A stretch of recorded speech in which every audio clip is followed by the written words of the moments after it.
Pax wiped the sweat from his brow with his remaining hand, surveying the withered crops that stretched across his modest farm on the frontier colony of New Terra. The mechanical prosthetic he'd been promised 3 years ago still hadn't arrived, lost somewhere in the bureaucratic maze of the Terran colonial administration. He'd learned to manage with one arm, but farming alone was a battle he was slowly losing. The advertisement had seemed like a cruel joke at first. Galactic Matrimonial Services. Find your perfect match across the stars. But desperation had a way of making even the absurd seem reasonable. Pax had filled out the forms during a particularly lonely evening, never expecting a response. When Lyra's holographic profile appeared on his battered datapad, he'd stared in disbelief. She was Zalarian, her skin shimmering with bioluminescent patterns that shifted like auroras, her eyes large and dark as deep space itself. Seeking genuine connection, her profile read, material wealth abundant, emotional wealth desired. 3 months of correspondence followed. Lyra wrote of her world, Zalara Prime, where she'd inherited a vast fortune from her family's stellar mining operations. But wealth, she explained, had isolated her. Every suitor saw only her credits, never her soul. Pax, in turn, shared his struggles honestly. He told her about the farm, about losing his arm in a harvester accident, about the simple dream of making something grow in alien soil. The day Lyra's transport descended from the sky, Pax's neighbors gathered in stunned silence. The ship was unlike anything they'd seen, sleek, crystalline, worth more than their entire settlement.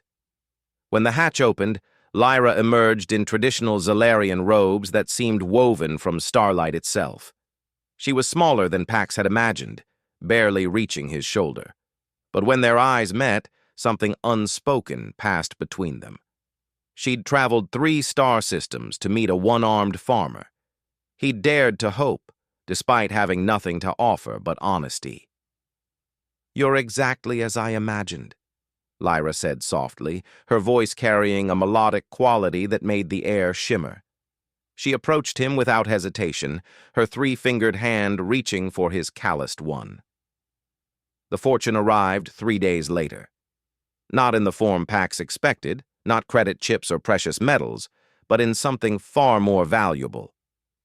Lyra's ship contained Zalarian agricultural technology, neural-linked cultivation systems, atmospheric processors, genetic seed archives representing thousands of worlds, equipment that would take New Terra's struggling colony from subsistence to prosperity. "This is too much," Pax protested, standing in the cargo bay that was larger than his entire farmhouse. "I can't accept—" "It's not charity," Lyra interrupted, her bioluminescent patterns flickering with what he was learning to recognize as determination. "It's investment, in us, in what we'll build together." But the real fortune revealed itself in the weeks that followed. Lyra didn't just bring technology, she brought knowledge. She'd studied xenobotany, terraform engineering, sustainable agriculture across dozens of worlds.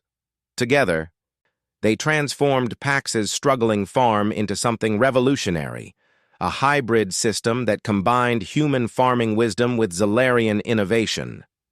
Pax taught Lyra the stubborn resilience of earth crops, how to coax life from reluctant soil, the satisfaction of dirt under fingernails and honest sweat.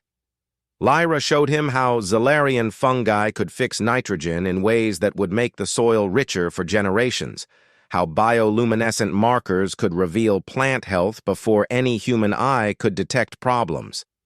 The prosthetic arrived too, not the cheap colonial model, but a Zalarian biosynthetic arm that responded to neural impulses as naturally as his original limb. Lyra had ordered it the day after accepting his proposal, calling in favors from medical contacts across 3 sectors. "You managed without it," she said as the medical drone fitted the limb. "But you shouldn't have to. Humans are remarkable at adaptation, but that doesn't mean you should accept suffering as inevitable." 6 months after Lyra's arrival, their farm had become a model for the entire colony. Other settlers came to learn, to see the impossible made real.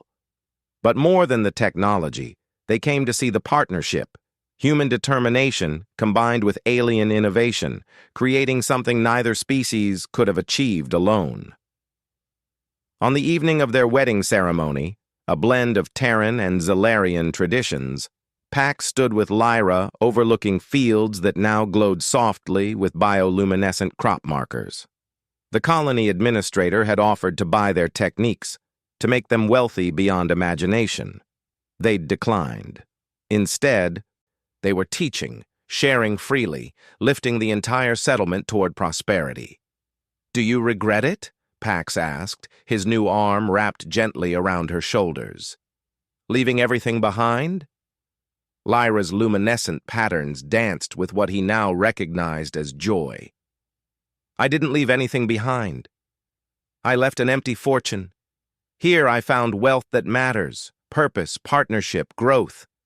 Your people have a phrase I love: fortune favors the bold. But I learned something better from you." "What's that?" "That humans don't wait for fortune to favor them. They create it with their own hands, even when they only have one." She looked up at him, her dark eyes reflecting the stars above and the glowing fields below. "You asked for a bride in a moment of loneliness. But what I found was a partner who showed me that the greatest fortune isn't what you have, it's what you build and who you build it with." Pax smiled, squeezing her hand with fingers that had learned to bridge the gap between worlds. The harvest would be plentiful this year, and the years to come would be even better. Not because an alien bride brought a fortune, but because two souls found each other across the stars and dared to grow something beautiful together. In the fields around them, hybrid crops whispered in the evening breeze, part earth, part Zalara, wholly something new. Just like them. The end.